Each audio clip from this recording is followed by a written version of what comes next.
Olá, obrigado por estar conosco em mais uma edição do Conversa Franca, aqui na TV Princesa. Hoje eu vou entrevistar o secretário municipal de Habitação e Desenvolvimento Social, José Manuel Magalhães Ferreira. José Manuel, mais uma vez, muito obrigado por aceitar o nosso convite aqui do Conversa Franca.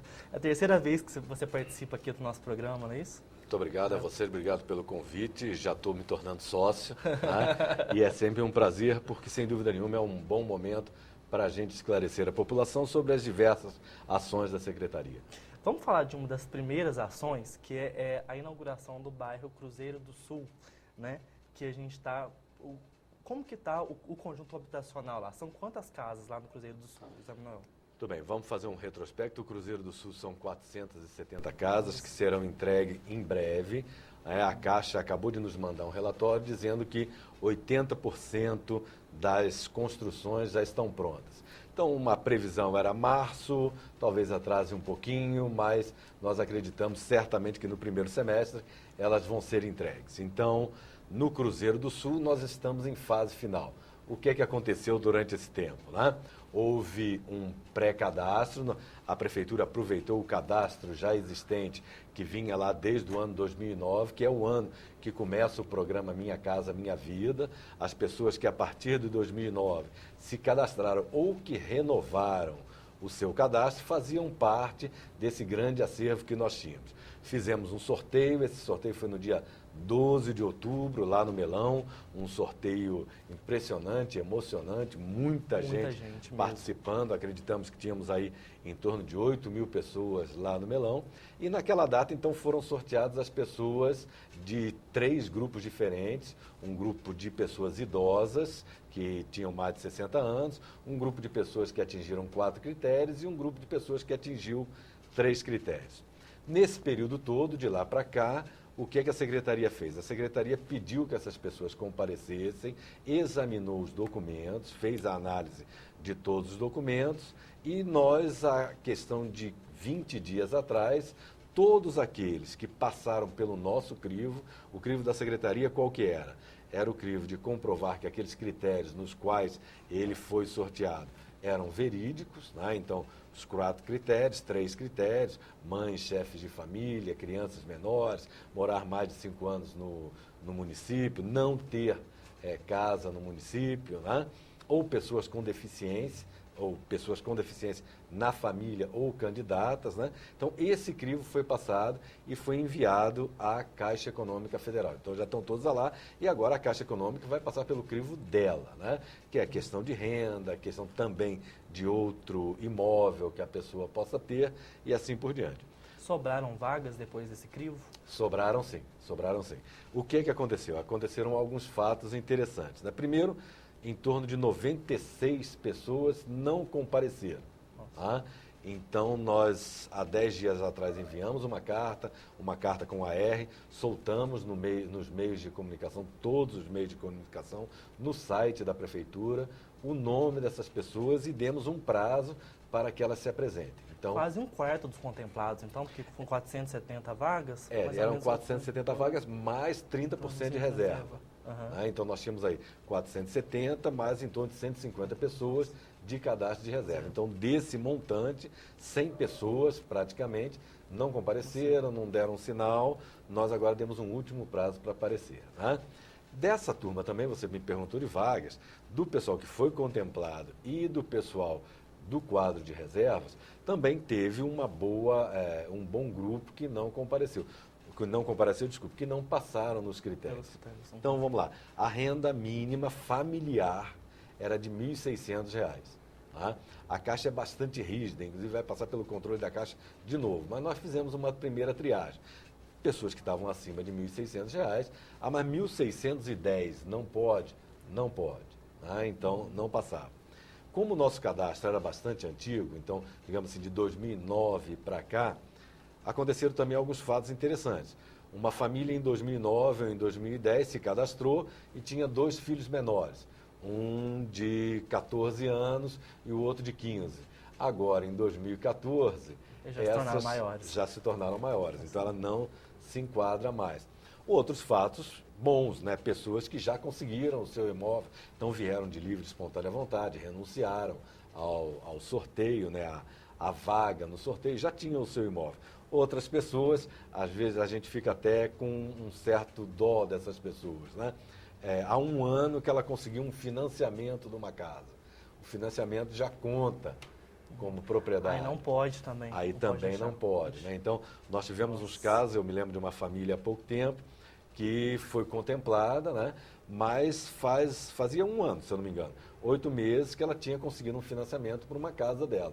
Esse financiamento já impede de participar como beneficiária do programa. Então, acontecer esses fatos, é para isso que foi feito com antecedência, é uma coisa normal, e agora a gente vai completar esse número faltante. Uhum. Qual que é a diferença do Minha Casa Minha Vida para o financiamento? Muita gente pensa que o Minha Casa Minha Vida é um financiamento também. É mais ou menos, O ou Minha não? Casa Minha Vida é um financiamento, mas ele é destinado a uma determinada categoria, então até R$ 1.600. Ele tem um financiamento de longo prazo que não pode comprometer mais de 10% da renda familiar. Qual que é a mensalidade que a pessoa paga? Se a pessoa ganha o salário mínimo, ela vai pagar R$ 80. Tá certo? Se ela tem uma renda não declarada e ela se autodeclara ganhar R$ 600, ela vai pagar R$ 60 pelo prazo estipulado, né? Então, é uma casa que sai bastante, numa condição bastante boa, né? Então, esse é o Minha Casa Minha Vida, praticamente com juros zeros, né? Os outros financiamentos são financiamentos bancários. Financiamento bancário da própria Caixa, tem programa Minha Casa Minha Vida para rendas maiores, né? Então, a pessoa ganha 3 salários mínimos, está aí hoje em torno de R$ 2.000. Tem financiamento da Caixa para 3 a 5 salários mínimos. Tem financiamento da Caixa até para maiores salários, e outros bancos também. Né? Então, essa é a diferença. Com juros maiores, com condições diferenciadas, aí conta a idade da pessoa, para o prazo de financiamento, para os juros e assim por diante. O Minha Casa Minha Vida, não. Esse Minha Casa Minha Vida que nós estamos atuando são pessoas de até R$ 1.600. Tá? Então, a gente consegue enquadrar um pessoal da população normalmente mais necessitado e que não teria acesso a outro tipo de financiamento por ter ou uma renda muito baixa ou uma renda até autodeclarada. Zé Manuel, a gente estava falando do Minha Casa Minha Vida ali para o Cruzeiro do Sul. A Prefeitura já tem uma nova área, que é o conjunto habitacional Novo Tempo, que vai ficar entre o Carvalhos, que também foi contemplado pelo Minha Casa Minha Vida, e o Cruzeiro do Sul. São quantas casas que vão ser construídas ali? Quando que vai começar esse cadastro? Como que as pessoas vão fazer para concorrer? Muito bem, são 530 casas, já começou o serviço de terraplenagem, a parte da construtora já foi fechado o convênio, nós estamos fechando agora o que a gente chama de programa socioassistencial, que agora também contempla. Veja, o governo federal aos poucos foi melhorando o programa. Quando o Carvalho surgiu, o financiamento vinha só para as casas. Né? Hoje, por exemplo, o Cruzeiro do Sul já vai vir o financiamento das casas, o financiamento de uma escola ou de uma creche e o financiamento de um equipamento de saúde e um equipamento social. Então, ele já vem contemplado com esses equipamentos, o que é uma coisa muito boa. A grande dificuldade do pessoal que foi para o Carvalhos é questão de escola, né? Tem que ir para longe, ou questão de assistência à saúde. Esses agora, o que é que acontece? A gente tem uma determinada verba, fruto do empreendimento, e a prefeitura escolhe o que ela quer pôr lá. Então, no Cruzeiro do Sul já vem uma escola, vem um equipamento de saúde e um equipamento social. Né? No Novo Tempo, a mesma coisa. São 530 casas, se eu não me engano, tá? Que já vem contemplado também com esses equipamentos. A prefeitura está negociando, porque como ela trabalha só de 0 a 6 anos em termos escolares, a gente gostaria que naquele local a gente está sentindo necessidade de uma escola que a gente chama do ensino fundamental 2, né? A partir de 6ª série, ou ensino médio também. Né? Então, a prefeitura está negociando com o Estado, porque aí não adianta a gente ter o prédio. Né? Quem atua nessa área é o Estado e não a prefeitura. A Rosana Carvalho, quando ela esteve aqui, ela falou que já havia essa negociação com o governo tá estadual bastante para construir uma escola ali, se não me engano, no Carvalhos. Não é isso? Vai ser no Cruzeiro do Sul. Do Cruzeiro do Sul, vai ficar no Cruzeiro do Sul. Que é bem ao lado também. Vai lá. O Carvalhos hoje ele já não tem mais espaço. Né? Uma preocupação que a prefeitura está tendo, mas para depois voltar à sua questão, é que agora também a gente faça um corredor de comércio. Né? Veja, o Carvalhos foi ainda sem uma estrutura de supermercado, farmácia, açougue, etc. A prefeitura está viabilizando agora, no entorno desses equipamentos que estão vindo, desses loteamentos, já viram uma estrutura de comércio para que facilite a vida dos porque moradores. é uma região um pouco mais longe do centro, É né? justo, e precisa é uma região ver. que quando os 3 loteamentos estiverem prontos, serão 6 mil pessoas. Muito populosa. Né? 6 mil pessoas. Hoje, a nossa região mais populosa é o Santana, que está assim, um pouquinho maior do que isso. Né? Aquela região de Santana ali já está chegando nos 9 mil. Tá? Mas esses bairros novos, com famílias vindo de outras localidades, vão chegar aí na faixa das 6 mil pessoas. Mas você tinha perguntado, então, como que vai acontecer? A hora que o Cruzeiro do Sul for entregue, tá? Nós vamos abrir um novo cadastramento, completamente novo.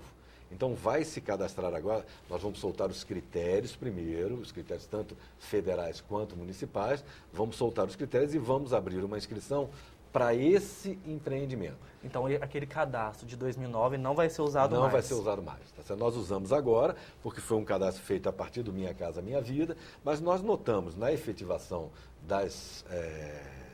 do sorteio, dos contemplados, que é um cadastro que contempla um grande número, mas ainda bem, alguns já mudaram de cidade, outros já conseguiram a sua casa própria, outros têm financiamento. Então, a gente pode fazer um cadastro mais direcionado.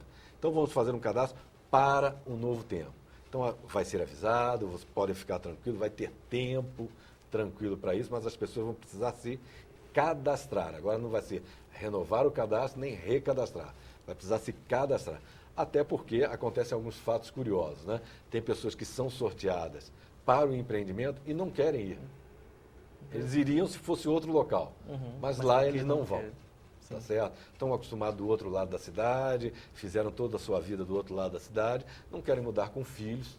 É uma forma de conceber. Nós tivemos ao menos 4 casos bem claros nesse sentido. A pessoa não quis ir porque ele ia perder toda a sintonia que ele já tinha construído durante a sua vida no local onde ele estava. Ele prefere ficar lá pagando aluguel do que ir para um outro lugar com casa própria. O novo tempo ele deve ser entregue quando, Zé Manuel? Você tem ideia, mais ou menos? É para 2015. 2015. É para 2015, ano que vem. certamente. Tá certo? Nós acreditamos que aí, lá pelo mês de maio, junho, a gente comece o cadastro para entregar no ano que vem. Ok, então a gente volta daqui a pouquinho, conversando mais sobre esses assuntos, sobre habitação. Nós vamos falar um pouco da assistência social também, né? No caso dos mendigos, dos programas oferecidos pela Secretaria. Então, eu estou entrevistando nessa edição do Conversa Franca o secretário de Habitação e Desenvolvimento Social, José Manuel Magalhães Ferreira. Fique conosco, a gente volta daqui a pouquinho.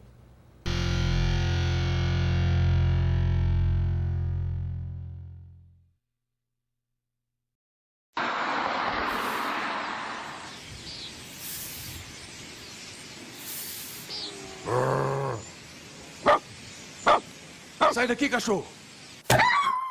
Maltratar animais é cruel e covarde, além de ser crime. Denuncie. Ligue para a Polícia Militar no 190 ou procure a Promotoria de Justiça de Defesa do Meio Ambiente da sua cidade. Ministério Público de Minas Gerais. Tô bem, tô zen. Entrei pra faculdade com o Enem. Aluno dedicado, tá despreocupado. Tem vaga no SISU, Sistema Unificado. A faculdade é bacana, mas você tá sem grana. Com as bolsas do ProUni, cê garante o diploma. Aluno nota 10, conta com FIES. Financiamento estudantil, sem se enrolar com os papéis. Tô bem, tô zen. Entrei pra faculdade com o Enem. Uma porta que abre, outra porta que abre, outra porta que abre outras portas. Esse futuro já é meu também. Com o SISU, ProUni, FIES, Ciências Sem Fronteiras, SISUTEC e o sistema de cotas, o governo federal democratizou o acesso à educação no Brasil. Acesse o site do MEC e informe-se. Enem, você de bem com o seu futuro. Ministério da Educação, Governo Federal. Trouxe o passe que você pediu. Valeu, cara.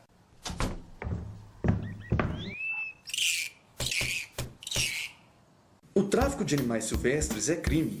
Eles não são animais de estimação e devem permanecer na natureza. Não capture, não compre e não mantenha em cativeiro. Denuncie. Ligue para a Polícia Militar no 190 ou procure a Promotoria de Justiça de Defesa do Meio Ambiente da sua cidade. Ministério Público de Minas Gerais.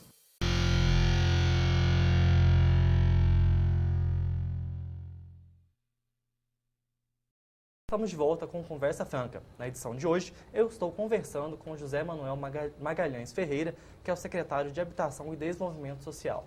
José Manuel, a gente falou então dos programas habitacionais aí, em relação ao Cruzeiro do Sul, ao Novo Tempo, ao Carvalhos ali, você falou um pouco desses programas. Vamos agora falar de outros programas da Secretaria, que é uma Secretaria de Habitação e Desenvolvimento Social, isso. Não é assistência, né? Não. Vamos diferenciar esses dois, assistência e desenvolvimento. Qual que é a diferença dos dois? Olha, é uma conotação nova que apareceu já há algum tempo, para que o que era chamado de assistência ganhasse uma ideia de transformação. Essa era a ideia. Essa é a ideia. A Secretaria, como os governos de maneira geral, sempre tiveram um caráter bastante assistencialista para resolver questões pontualmente. Desde que foi criado o SUAS, que é o Sistema Único de Assistência Social, a ideia é que se tenha um órgão governamental que detecte a falta de acesso das pessoas aos seus direitos. Então, essa é a grande finalidade da Secretaria. Não é tanto violação de direitos, mas o acesso da população aos seus direitos. Que direitos são esses? Habitação, saúde, alimentação, educação. Então, a Secretaria tem como missão detectar aquelas pessoas que não têm acesso a isso, diagnosticar o porquê essas pessoas não têm acesso e encaminhar as pessoas ou motivar as demais políticas públicas para que elas atinjam esse grupo de pessoas. Por isso que se chama desenvolvimento social. O objetivo da Secretaria é uma transformação local. Uhum. Você falou do diagnóstico. No ano passado, a Secretaria fez um diagnóstico de Varginha, né, que foram detectadas aí algumas coisas para serem resolvidas na cidade. Fala pra gente, o que vai ser feito a partir desse diagnóstico? Muito bem, o diagnóstico, nós terminamos o diagnóstico no final de novembro, né? Fizemos um diagnóstico bastante grande, setorizamos a cidade, tá certo? Esse diagnóstico buscou entender determinadas regiões. Para nossa surpresa, alguns indicadores são muito bons. A cidade tem indicadores como água, esgoto, acesso à educação, acesso à saúde, muito bons. Mas o nosso objetivo era poder montar o Plano Municipal de Assistência Social para essa administração. É lógico que é um plano que depois ele vai continuar se desenvolvendo. Então, voltando um pouquinho, nós fizemos o diagnóstico e agora nós terminamos o nosso Plano Municipal de Assistência Social. Que é um planejamento das ações que vão ser desenvolvidas nos próximos anos, é isso? Muito bem. Planejamento. Esse planejamento. Nós tínhamos necessidade de fazer com que a nossa estrutura que está montada, né, os nossos equipamentos, pudessem direcionar as suas ações. Hoje, a Secretaria, na área da assistência social, ela tem 5 CRAs, né, que é o Centro de Referência de Assistências Sociais, tem no Urupês, tem no Sion, tem no Carvalhos, um CRAS, tem um no centro, né, tem no Corsete, um CRAS. Então, esses centros regionais de assistência social, eles detectam as necessidades. Além desses centros, nós temos o CREAS, que é um centro especializado, por exemplo, em denúncia contra crianças, maltrato de crianças, maltrato de idosos, denúncia de mulheres. Esse centro já age, já atua nessa... Onde o CREAS funciona? O CREAS funciona na Vila Pinto, ali Sim. Bem em cima da Vila Pinto. Durante a nossa conversa, eu vou lembrar o nome da rua, né? Ele está naquela rua que sai de frente à APAI. Sim. Ele está bem naquela rua ali, eu vou lembrar o nome até lá. A gente vai colocar o GC direitinho com o endereço para as pessoas saberem onde que é. Muito obrigado. Como o programa está sendo gravado, a gente tem essa solução, né? Solução. Daqui a pouquinho a gente lembra. Então, o CREAS funciona ali. E o CREAS também atende a Casa Lar, né, a alta complexidade. Então, as casas lares, que a gente recolhe crianças com vínculos familiares destruídos, e ainda uma casa inclusiva, né, que são pessoas jovens e adultos com determinadas deficiências que a gente acolhe nessa casa. Então, esses são os equipamentos da Secretaria na área de assistência. O CRAS é a porta de entrada, né? Se a gente for comparar o SUAS com o SUS, o CRAS é o postinho de saúde. É onde todo mundo chega num primeiro momento, né? O CREA já é mais especializado na violação de direitos, tá? E a alta complexidade para esses casos, então, limites, tá? Então, a Secretaria atua basicamente aí. Montado o plano, nós agora temos o que cada área vai centrar o fogo, os esforços dele. Tá? Então, nós detectamos 3 grandes necessidades na cidade, imediatas, que a gente não pode fazer a longo prazo, a gente tem que atacar de imediato. Essas 3 necessidades foram famílias, em torno de 1.000 famílias com renda per capita abaixo de R$70, isso é um sinal ruim, é um número pequeno em termos de cidade, mas nós não podemos deixar do jeito que está. Então, nós vamos identificar essa família, saber o que está acontecendo, por que isso está acontecendo e tentar, como eu disse, transformar aquela situação. Então, esse é o nosso primeiro objetivo. O segundo, a questão do idoso nos preocupou, apareceu de maneira bastante sintomática no diagnóstico, a questão de maltratos a idosos. E isso foi um dado a partir de denúncias no CREAS, mas também um dado cruzado com a saúde. A saúde tem alguns dados, nos ajudaram bastante os dados da saúde, cruzado com eles, de agressões, de maltratos a idosos. Então, é um segundo fato para o qual hoje ainda Varginha não está aparelhada. Então, Varginha hoje, enquanto instituição, enquanto ente público, ele ainda não tem um equipamento que atenda os idosos. Tá? E, em terceiro lugar, que não veio diretamente do diagnóstico, mas veio da experiência dos CRAS, tá certo? E é isso que é interessante, o diagnóstico ele procurou dados do IBGE, dados da saúde, dados da educação, mas também procurou dados do próprio CRAS. Uma terceira situação que apareceu, que não precisava chegar no ponto que está, é a questão do pessoal em situação de rua, ou moradores de rua, ou andarilhos. Então, são esses 3 casos. A população tem reclamado muito que eles estão em praças, né? Estão. Quantas pessoas, mais ou menos, a gente tem com essa situação de mendicância? Pois é, aí tem uma situação interessante. Nós acabamos de fizemos o diagnóstico, fizemos o plano e, paralelamente, nós já estávamos trabalhando nessa questão porque, desde que nós assumimos a secretaria, é constante. É constante, pessoas ligando, pessoas nos falando, inclusive é uma mobilização também da comunidade. Nós acabamos de fazer um cadastramento lá na rodoviária, recolhemos na rua, levamos lá na rodoviária, conseguimos cadastrar, e o número não deve ir muito além disso, sazonalmente muda um pouquinho. Época de Natal aumenta um pouco, mas cadastramos 51 pessoas. E, para nossa surpresa, 80% dessas 50 pessoas são de Varginha. Tem muita gente que acha que esses mendigos vêm de fora para Varginha, por ser uma cidade maior, então não é essa a realidade. Não é essa. Tem sim. Então, de vez em quando, aparece 2, 3 que estão ali, mas não duram muito tempo. E tem alguns que perduram, Tem alguns que já estão mais familiarizados com a cidade. Então, essa foi uma situação, esse é um terceiro aspecto que a Secretaria, inclusive, já vem se debruçando sobre ele. E a maioria deles também tem família, não é isso? Tem. A maioria deles tem família. Então, o que nós constatamos foi isso. São pessoas com os vínculos familiares quebrados. Por causa de bebida, por causa de droga, por causa de companhia, por uma incapacidade de se autodeterminar. Esse é um aspecto também interessante. Tem determinadas pessoas que chegam ali e param. Então, agora a Secretaria também tem um plano, está fazendo um plano, estamos buscando um local para poder acolher melhor. Hoje, a gente tem um serviço de ronda. Ele passa, leva para a fazendinha que fica a 14 quilômetros daqui, mas a grande maioria volta. Então, nós estamos montando um plano, porque a gente acha que a questão da mendicância é uma questão de assistência ou de desenvolvimento social.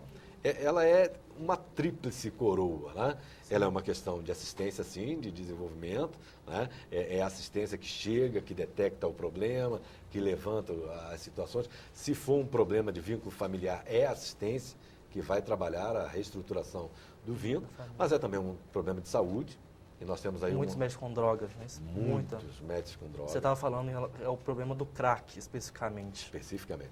Nós estamos passando por uma fase, o Brasil está passando por uma fase, e Varginha, infelizmente, já chegou nela, o mendigo, chamado mendigo, até um tempo atrás, o morador de rua, ele era uma figura folclórica na cidade. Um tocava um pentinho, o outro passava recolhendo comida que a gente sabia quem era, o outro lavava o carro de todo mundo. Então, a gente conhecia todos eles, eram pessoas quase que de casa. Esse tipo se extinguiu.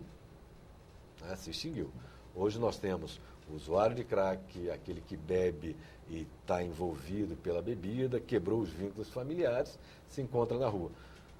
Com uma situação interessante, né? Ele na rua, Varginha é uma cidade altamente voltada para a ajuda do próximo. E às vezes não ajuda da maneira melhor. Na hora que nós tivermos essa casa montada, nós vamos tentar uma campanha para modificar alguns hábitos. Por exemplo, nós temos associações que saem à noite e dão sopa. A gente vai chamar essa associação e nós vamos discutir se essa é a melhor Porque se mantém a pessoa ali forma naquele de local, fazer. né? Então, por exemplo, esses dias eu vi uma associação, essas pessoas, não é uma crítica, a gente tem que chamar e refletir, né? Distribuindo essa sopa na rodoviária. Ó, gente, a rodoviária nós já temos uma dificuldade com segurança tremenda. Se distribuir sopa na rodoviária, vai virar festa. Mas muitos mendigos nem estão na rodoviária mais, eles já estão distribuídos nas Não. praças da cidade, Então, né? estão em várias praças. Pode reparar onde são as praças. São praças onde tem fluxo de pessoas. Então, ou é perto de igrejas, ou é perto de padaria, ou é perto de supermercado, né? Onde se tem mais facilmente acesso a bens como comida, dinheiro e assim por diante. Então, é basicamente isso. Rodoviária, igrejas, padaria, supermercado, onde tem alguma coisa perto. Ou onde tem um grupo de pessoas que normalmente ajudam. Então, são coisas que a gente tem que chamar a comunidade para refletir. Já tem um grupo na cidade, que inclusive nos ajuda muito. Qual né? que é o grupo? Chama GAP. Né? É um pessoal ali do redor da Igreja do Marte, né? Da Igreja de São Sebastião, que tem um problema sério ali, tem um grupo que fica ali. Tá? Então, esse pessoal nos ajuda, reflete com a gente, assim por diante. Então, eu estava falando para você, é um problema de assistência, é um problema de saúde e é um problema de polícia também. A gente não pode esquecer disso. Zé Manuel, vamos falar bem rapidamente, que infelizmente já está terminando o Conversa Franca de hoje, sobre o PAA, que é o Programa de Aquisição de Alimentos, muito importante também. Vamos falar só um pouquinho, qual que é o volume de recursos que o município vai receber durante esse ano para esses agricultores familiares? Nós temos aí de outubro para cá, que vai até junho, um montante de R$800 mil que o município recebeu. E esses R$800 mil, eles estão sendo distribuídos com 250 produtores cadastrados e 44 entidades que recolhem esse alimento, pegam esse alimento e distribuem para os seus assistidos. Mas está em pleno funcionamento, é um programa que, do ponto de vista da agricultura familiar, ele presta um benefício muito grande. De transformação também, né? Das pessoas que vêm, é uma folga no orçamento familiar. Tá certo. Vamos a esses últimos minutos, então, para você fazer as suas considerações finais, Zé Manuel. Assim, você falou que já é de casa. Já sou de casa. Com certeza a gente já vai conversar contigo esse ano mais algumas vezes, com toda certeza. Mas você poderia, por favor, refletir um pouco mais sobre o papel da secretaria e utilizar esses últimos minutos para falar sobre esse papel para a gente? Em primeiro lugar, eu queria mais uma vez agradecer o espaço, agradecer à Fundação Cultural, da gente poder vir e colocar o serviço da secretaria. A Secretaria de Desenvolvimento Social, de Habitação e Desenvolvimento Social, é uma secretaria que mexe com a parte mais delicada da população. Nós mexemos com pessoas normalmente que tiveram alguns dos seus direitos violados.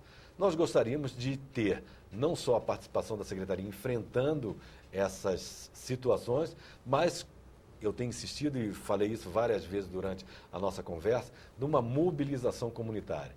Infelizmente, alguns programas governamentais deixaram uma parte da população acomodada, de braços cruzados, achando que os governos vão resolver os problemas.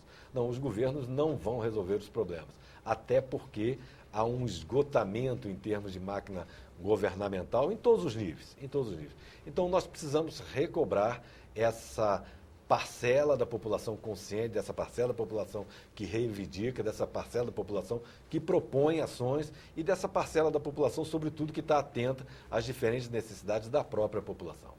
Tá certo. Zé Manuel, muito obrigado, mais uma vez. Então, muito obrigado por estar conosco no programa de hoje. Quer assistir a essa entrevista novamente? Acesse o nosso site www.varginhacultural.com.br e tem acesso a esta e outros conteúdos também. Então, até a próxima quarta-feira. Zé Manuel, muito obrigado mais uma vez por estar com a gente e a gente conta contigo aqui nos Conversas Francas, durante todo o ano. Muito obrigado. Muito obrigado. Bom trabalho. Valeu.